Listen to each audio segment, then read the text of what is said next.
me lembro mais em quantas semanas estamos passando pela carta aos Coríntios, mas já estamos entrando no 4º capítulo.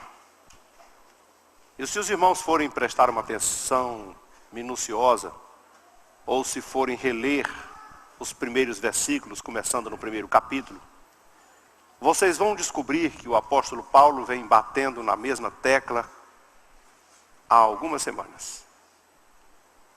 Um contraste de sabedoria humana com a sabedoria divina e a tentativa de evitar que, por alguma hipótese, uma figura humana ocupe um lugar de honra acima do Senhor nosso Deus. Com certeza o apóstolo Paulo tem uma intenção intensificada em tratar desse assunto, tanto da sabedoria como das divisões que acontecem na igreja.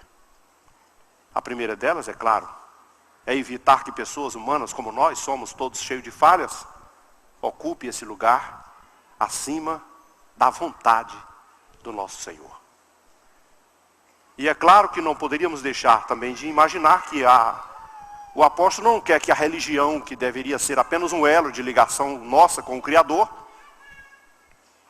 se torne um antro de vaidade, interesses puramente pessoal, onde as pessoas tentam manipular os outros para fins de interesse próprio.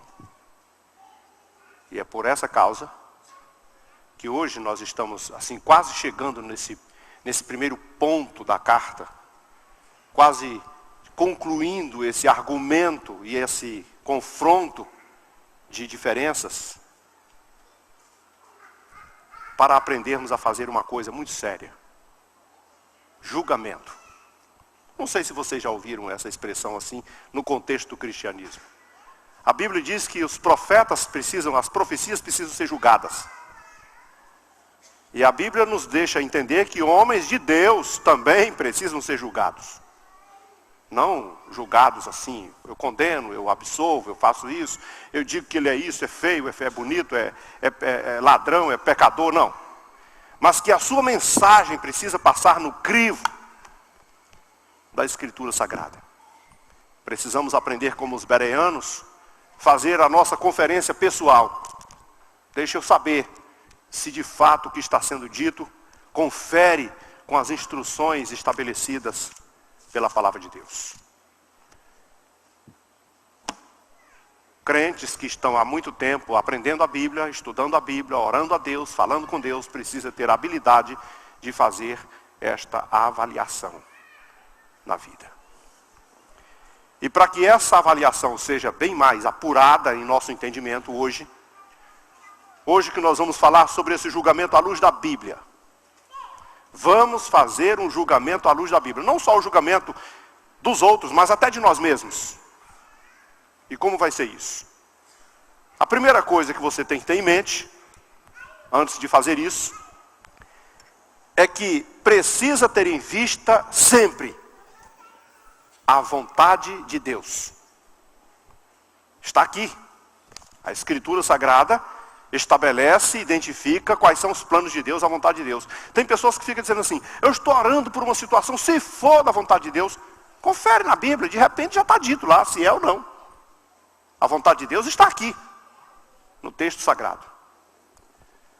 Mas depois nós vamos precisar entender uma coisa. O apóstolo vai caminhando devagarinho, vai mexendo nas nossas minúcias, e nós vamos chegar a um acordo aqui junto com o texto. Há uma diferença, e todo cristão que vai fazer o julgamento à luz da Bíblia precisa saber disso. Há uma diferença entre desempenho e fidelidade. E nós não estamos baseados no desempenho. Estamos baseados na fidelidade. Desempenho, as pessoas podem ter até fora dos padrões do cristianismo.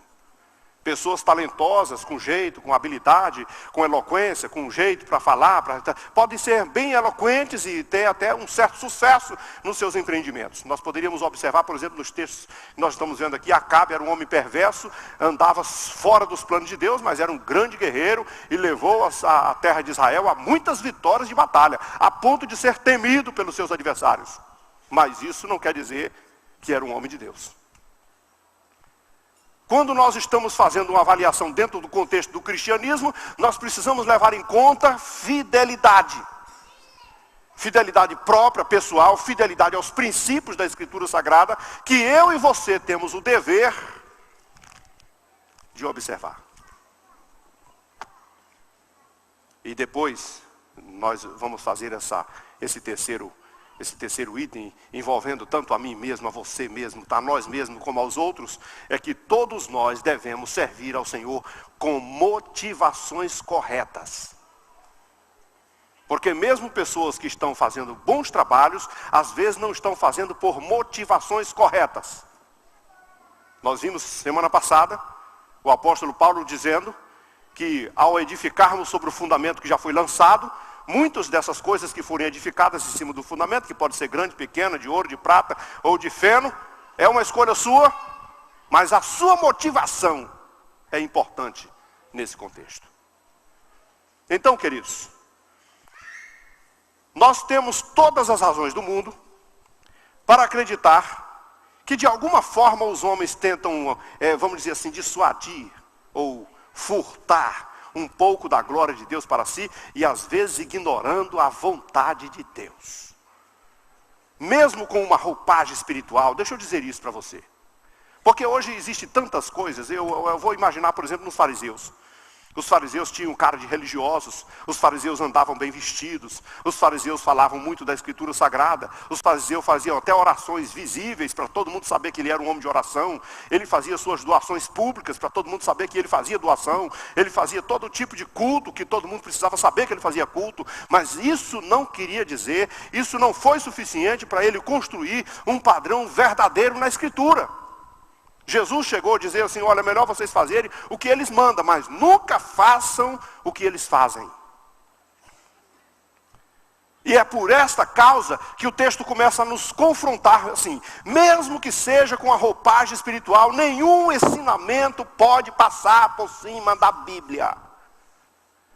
Cristianismo, nossa religião tem uma base de fé. Nossa religião tem uma estrutura, uma coluna vertebral. Não pode sair disso aqui. Qualquer outro ensinamento teológico, seja lá o que for, que sair da Escritura Sagrada, ele pode ser considerado uma heresia.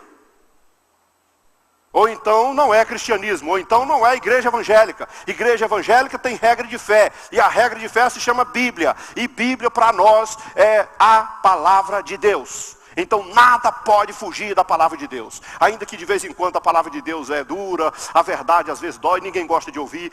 Ouvir a palavra dura é como ser acordado de manhã cedo.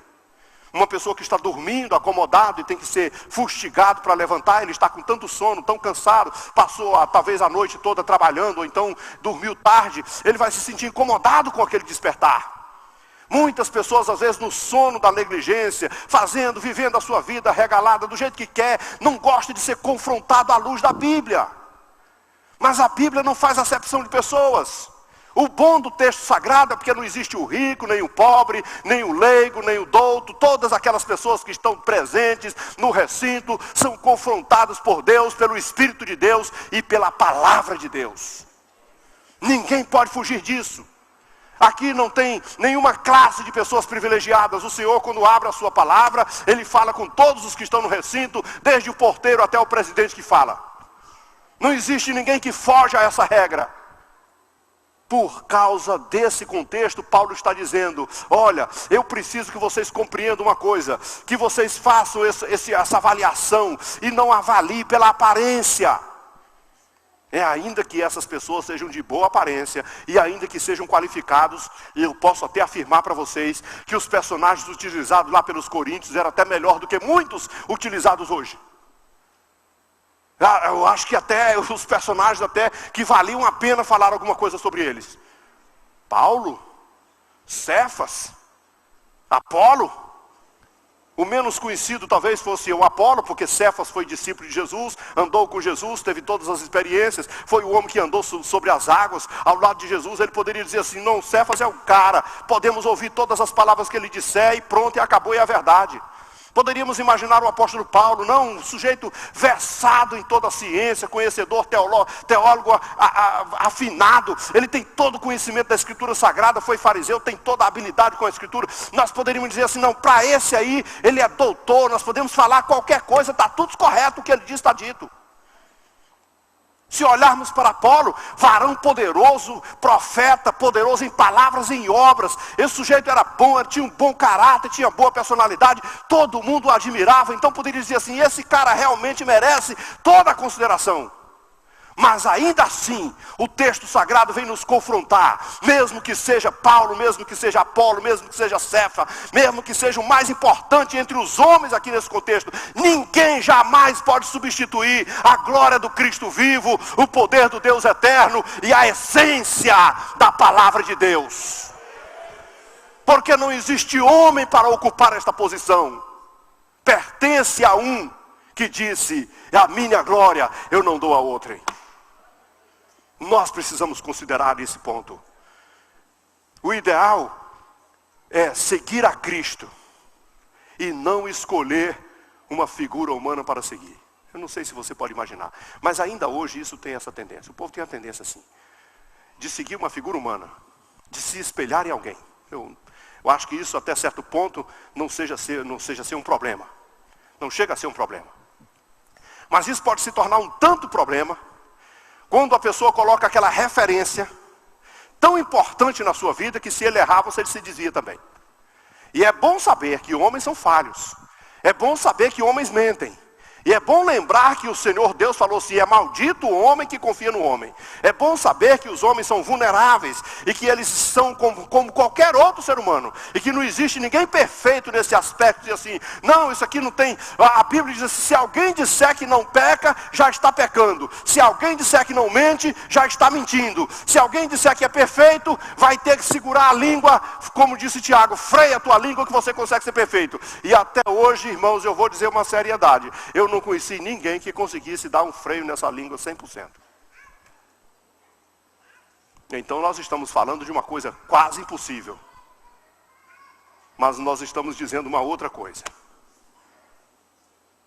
Tem uma figura pela qual nós podemos nos espelhar, que está acima de todos os valores humanos, que é mais importante do que todos os pregadores. Eu poderia estar citando aqui personalidades, figuras humanas que estão fora do contexto do Evangelho. Mas Paulo está falando de pessoas importantes no Evangelho. Paulo está falando de apóstolos. Paulo está falando de pregadores. Paulo está falando de profetas. Paulo está dizendo de homens de Deus. E que ele está dizendo, homens de Deus, profetas de Deus, santos de Deus, pessoas que entregaram suas vidas acima de todas as coisas, missionários que renunciaram tudo para Deus. Eles não são capazes de substituir a glória de Deus. Eles não podem ser colocados como uma figura acima da vontade de Deus, mesmo que sejam religiosos, mesmo que sejam compenetrados, mesmo que sejam espirituais, mesmo que haja manifestação de glória, mesmo que tenha poder sobrenatural, mesmo que faça qualquer extraordinário milagre, eles não podem substituir a graça de Deus, porque tudo que acontece, a graça de Deus é quem faz todas as coisas. O milagre só acontece pelo poder de Deus, a palavra só é pregada pelo poder de Deus, a cura só acontece pelo poder de Deus, avivamento só vem pelo poder de Deus. Então Deus é tudo, Deus é sábio, é Deus quem controla todas as coisas, e nenhuma figura humana vai passar por cima disso. Então pode ter certeza de uma coisa, que mesmo que alguém se ache sábio, mesmo que alguém se ache douto, mesmo que alguém se ache capaz de todas as coisas, é bom não se esquecer que você é apenas um servo. O texto usa a palavra ministros. E essa palavra ministro, ainda que tenha um nome bonito, ainda que você se sente orgulhoso de dizer, eu sou ministro de Estado, como no nosso país, se for dentro do contexto da ADGO, ministro de educação, ministro de missão, ministro disso, ministro daquilo, mas ministro quer dizer apenas servo. E Paulo usou uma outra palavra que foi despenseiros da graça de Deus. Despenseiro, eu vou dizer o que é. É um sujeito que trabalha na despensa. É um cara que está do outro lado do balcão. E alguém chega lá e diz assim, eu vim buscar aqui um objeto assim, assim. E ele vai lá e pega, o objeto não é dele, não foi ele que comprou, não pertence a ele não tem autoridade para dizer negar ou não, ele simplesmente tem que entregar pela ordem superior que veio de lá. A ordem diz assim, alguém lá de cima que manda em você, que manda em tudo, que é dono da despensa, mandou você entregar isto aqui. Então isso acontece com o despenseiro. O profeta, o pregador da palavra, é o despenseiro de Deus, que está aqui, e o Senhor diz assim, olha, entrega essa palavra, entrega essa mensagem, ele entrega a mensagem, mas a mensagem não é dele, o poder não é dele, a unção não é dele, e eu vou até dizer uma coisa, e o ministério também não é dele, tudo é daquele que reina e vive para todo sempre, tudo é daquele que tem o poder no céu e na terra, tudo é daquele que criou o homem, sustenta o homem e faz tudo pela sua própria vontade. Ninguém pode passar por cima dele, porque ele é o maior de todos, e ele é o Rei dos reis, o Senhor dos senhores, e só ele tem autoridade para falar. Eu sou apenas um despenseiro. Alguém veio buscar e eu entrego. Será que alguém pode dar um crédito? Será que alguém pode valorizar esse homem despenseiro maior do que o dono da despensa? Será que alguém pode elogiar e aplaudir? Porque tem pessoas que têm necessidade de ser elogiado, de ser aplaudido. Tem pessoas que têm necessidade de ser ovacionado, de alguém ficar dizendo, olha, isso foi bom, isso foi aquilo outro. Olha, nós precisamos ter consciência de uma coisa, nem a crítica, nem os elogios, nem coisa alguma pode mudar a nossa atitude. Nós somos servos, só isso, servos apenas. Nunca me esqueço do profeta Elias. Homem de Deus, ainda que não tenha um livro escrito por Elias, ou um livro intitulado Elias, não existe uma figura profética mais notória no Antigo Testamento do que o Elias. Foi o homem que teve extraordinário ministério na sua vida, que fez descer fogo do céu, que fez parar de chover, que fez chover quando ele quis. E um homem tinha todas as qualidades. Mas esse homem, certa feita, num confronto que tinha pelo menos 850 homens contra ele sozinho, ele foi capaz de fazer um milagre que sobrepôs a todas as expectativas humanas. E ele não gastou, se você for ler a oração de Elias no texto sagrado, você não gasta 50 segundos para fazer aquela leitura. Ou seja, não foi um minuto todo que ele gastou para fazer aquela oração. E é claro, não se iluda aqui, porque então eu só preciso orar só 50 segundos? Não, de jeito nenhum. Se você fosse perguntar para Elias, talvez dissesse assim, Elias, como é que você conseguiu em 50 segundos fazer uma oração poderosa dessa? Talvez ele respondesse assim, eu não me lembro de ter ficado 50 segundos sem orar. Responde a sua pergunta? Mas é que naqueles 50 segundos ele disse assim, Senhor, eu quero só que esse povo todo fique sabendo que Tu é Deus e eu sou Teu servo. Foi por isso que o Senhor o honrou. Foi por isso que a glória de Deus se manifestou. Foi por isso que o fogo do céu desceu. Foi por isso que as coisas aconteceram. Foi por isso que ele prevaleceu sobre 850 homens. Foi por isso que ele venceu a todas as batalhas da sua vida espiritual. Foi por isso que ele foi guerreiro, usado e abençoado e protegido e guardado e honrado por Deus. Porque ele sabia exatamente o seu lugar. Tu é Deus, eu sou servo. Então, para que esse povo saiba que Tu é Deus, eu sou servo, manda fogo. E o Senhor mandou fogo e consumiu tudo que ele havia pedido. O Senhor está aqui, meus queridos, mas nós somos apenas servos. Não podemos nos esquecer disso. Nós não podemos nos esquecer de um outro detalhe. Existe uma diferença muito grande entre desempenho e fidelidade. Como os homens são apenas ministros de Deus, logo os aplausos não vão fazer mudança na nossa vida. Há uma música que o pastor Vitorino canta sobre o louvor, que diz assim, se aplausos eu receber, no Calvário eu vou me gloriar. Porque não existe outra razão para se gloriar. Quem é o maior? Uma certa feita, Jesus estava com seus discípulos. Chamou-os à parte, eu creio. Tinha uma conversa íntima.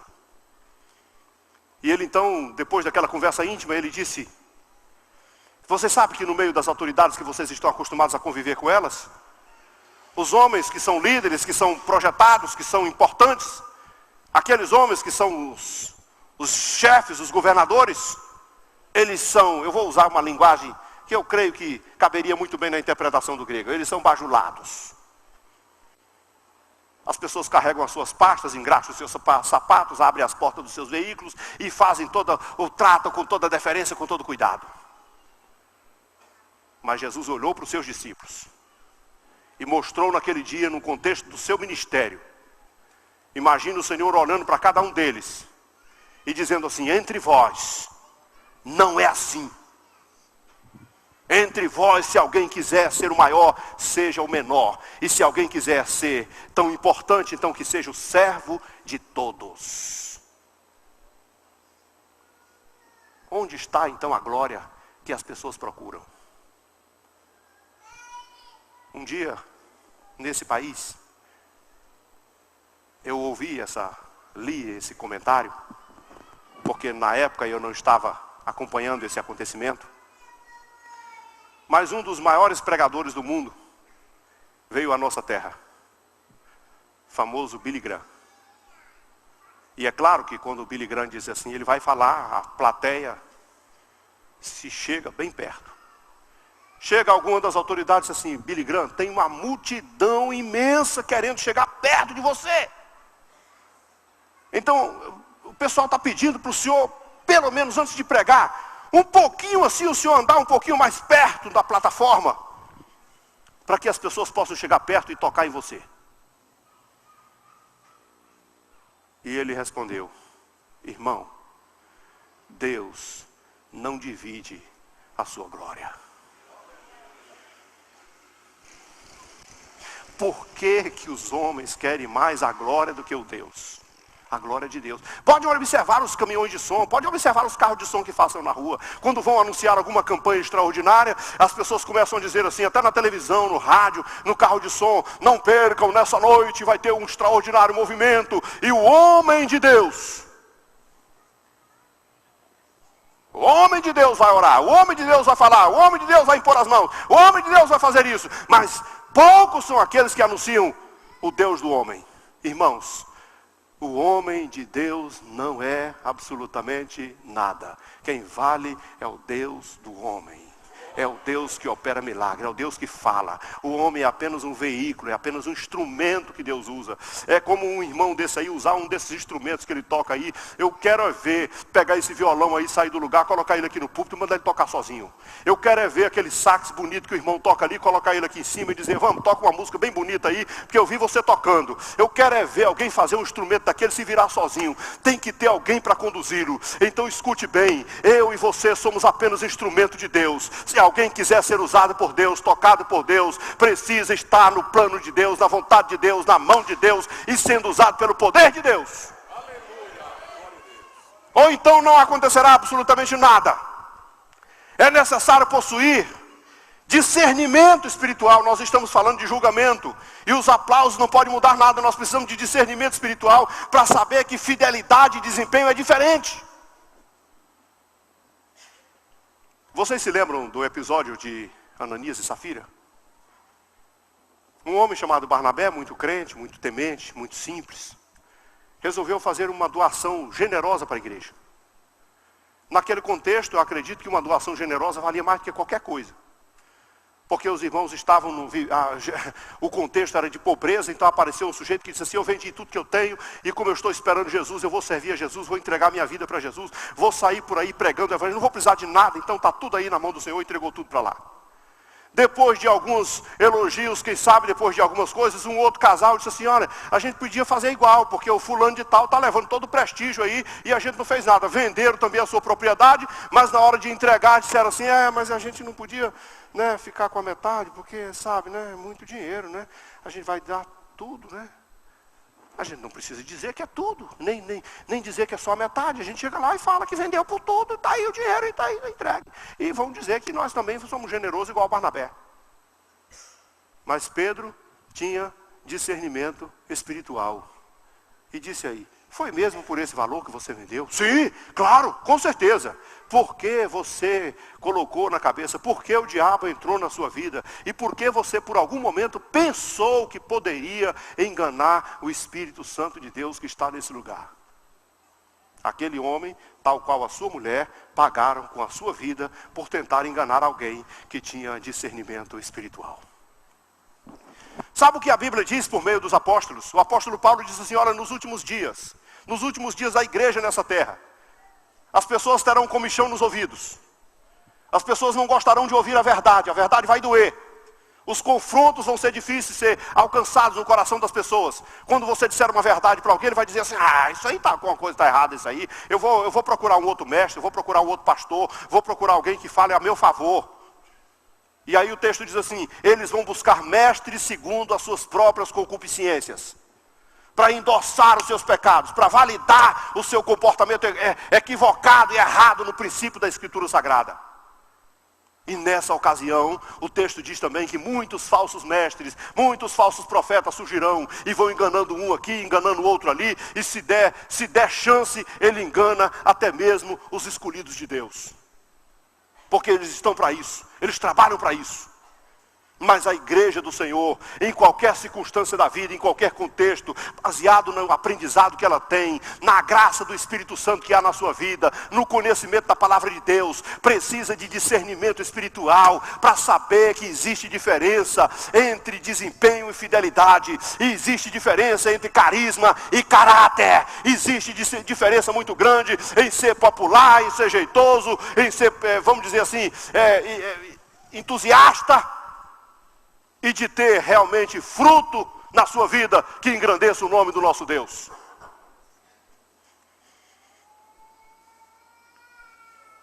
Todos devemos servir a Deus com motivações corretas.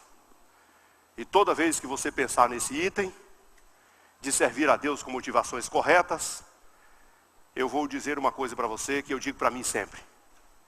Nem eu e nem você é dono do próprio ministério. O meu ministério, como as pessoas costumam dizer assim, meu ministério, porque tem hora que eu fico pensando que as pessoas falam assim, o meu ministério com a boca muito cheia. Eu tenho, o meu ministério tem não sei quantos anos. Eu vou dizer logo uma coisa, uma verdade para você. O seu ministério não é seu. O seu ministério é como o machado daquele homem que estava cortando lenha, cortando estaca lá no rio Jordão, um dos discípulos dos profetas na época de Eliseu. Eles queriam ampliar a obra e desceram lá para baixo do Jordão, cada um com o machado na mão, cortando estaca para poder fazer a ampliação da obra. Daqui a pouco um dos garotos deu um grito lá, disse, ai meu Deus, oh meu Deus, socorro, socorro. Correu todo mundo para perto, quem sabe até pensando que ele tinha se machucado. O que foi que aconteceu? O que foi que aconteceu? Conta, onde foi que caiu? E ele só sabia dizer uma coisa, era emprestado. Era emprestado, era emprestado, era emprestado, era emprestado, meu Deus, era emprestado. Para, meu filho, fala o que foi que aconteceu. O machado se desprendeu do cabo e caiu no rio, e o machado era emprestado, e só o cabo não corta. Sabe de uma coisa? Muitos homens pensam que ministério é só porque você tem um machado, mas o machado tem um ferro na ponta, é o ferro que faz a obra, é o ferro que corta a madeira. Tem muita gente batendo com pau seco, e maldizendo, e xingando, e botando a culpa nos outros, e querendo que as coisas aconteçam, e não vai acontecer nunca, porque o ferro já caiu há muito tempo. O ferro não é seu, o machado não é seu, o machado é de Deus, é o poder de Deus, é a ação, é aquele que faz a coisa acontecer, depende dele, da glória dele, do poder dele. E sabe de uma coisa? É emprestado, ele colocou na sua mão para você utilizar, mas não é seu. Acho que Jesus deu tanto exemplo disso, né? O que foi que Jesus tinha aqui quando ele estava na terra? O barco que ele andou não era dele, era emprestado. O jumentinho que ele entrou na cidade de Jerusalém não era dele, era emprestado. O cenáculo que ele reuniu com seus discípulos para fazer a ceia, a última ceia, não era dele também, era emprestado. A sepultura onde ele foi colocado por 3 dias e 3 noites e depois devolveu, era emprestada. O que foi que ele teve? Nada. Aqui nessa terra nada. Nós precisamos saber disso. Que os dons de Deus, que Ele colocou ao nosso dispor, não nos pertencem. Você nem precisa dizer assim, eu tenho o dom de profecia. Não tem não. O Senhor te usa profetizando quando Ele quer usar. Eu tenho o dom da sabedoria. Já disse que já não tem. Se tivesse, não falava isso.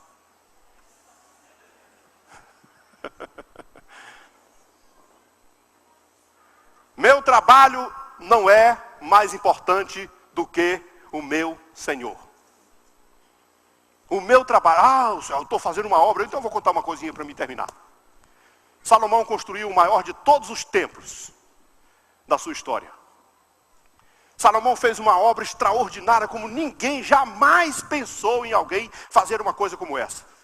Para você ter uma ideia, quando foi desmanchado, quando foi derrubado, que o segundo, que Zorobabel, naquele contexto do outro templo, diz que tinha uma multidão de gente gritando, chorando, porque alguns estavam chorando, porque quando Zorobabel fez aquele templo, ninguém nunca tinha visto uma coisa igual. E dizia assim, meu Deus do céu, que bênção, que glória. Mas tinha um outro grupo chorando também. Porque não tinha visto nada igual, não. Oh, meu Deus, não chega nem perto de Salomão. Oh, meu Deus, oh, que coisa terrível. É uma insignificância perto daquela lugar. Salomão fez a coisa mais impressionante do mundo. Era suntuosa. Ouro puro em tudo quanto é lugar. Um dia Deus falou com Salomão. Salomão, vamos conversar? Vamos. Depois de alguma conversa, Salomão perguntou assim, Senhor, e aí? E a obra? O senhor está achando a obra? E o Senhor conversou com ele sobre tudo, menos sobre a obra. E o Senhor falou sobre respondeu todas as suas orações, mas não falou sobre a obra. Quando o Senhor dispensou ele, que ele saiu com a cabeça, eu fico aqui imaginando, na minha palavra. Quando ele saiu com a cabecinha baixa, aí Deus voltou atrás. Ah, só uma coisa, Salomão. Quanto à obra que tu está fazendo,